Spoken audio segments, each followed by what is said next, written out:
Rule of law dapat manaig sa third impeachment complaint versus VP Sara ayon sa Malacanang. Umaabante sa balita si Abante reporter Eileen Talipi.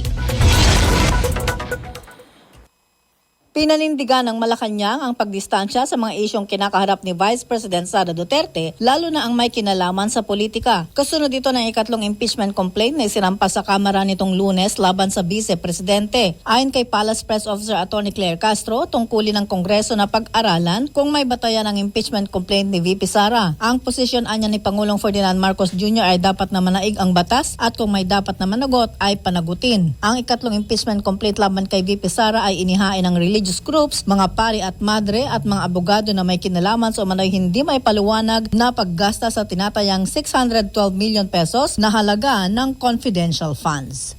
Ako si Eileen Taliping, Abante.